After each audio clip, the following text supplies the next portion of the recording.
Globalement, elles sont assez propres. Il y en a qui ont beaucoup de kilomètres, mais qui sont relativement propres. Après, c'est des enchères, hein, on ne peut pas tester la voiture, on peut pas tout savoir ce qu'il y a dedans, donc c'est le jeu des enchères. La région cède une partie de sa flotte de véhicules. 28 voitures seront vendues aux enchères par les domaines. Elles étaient présentées aujourd'hui aux acquéreurs potentiels.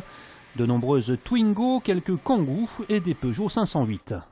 Alors nous, on a fixé un prix de réserve qui correspond grosso modo à un seuil légèrement inférieur à l'Argus professionnel. Ce sont de bonnes affaires pour une raison simple, c'est qu'elles ont été très très bien entretenues.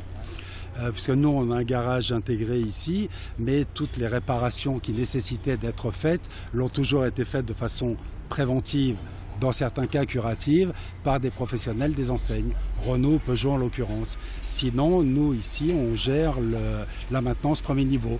Le président de la région, Laurent Wauquiez, est venu lui-même cet après-midi expliquer pour quelles raisons il avait décidé de vendre toutes ces voitures. On veut faire des économies, parce qu'il est hors de question d'augmenter les impôts de la région. Les élus doivent montrer l'exemple. De la même manière qu'on a baissé les indemnités des élus, nous avons fait un grand mouvement pour baisser le train de vie de la région. Cette région avait 150 véhicules de fonction, avec en plus des élus qui avaient des factures de taxi qui étaient délirantes. On change tout ça. On a déjà vendu avant l'été une vingtaine de voitures. On en revend aujourd'hui une trentaine. Ça va nous permettre d'économiser chaque année 200 000 €. La vente aux enchères des véhicules de la région aura lieu à la cité administrative de Lyon, rue Garibaldi, le 8 septembre prochain à 9 h.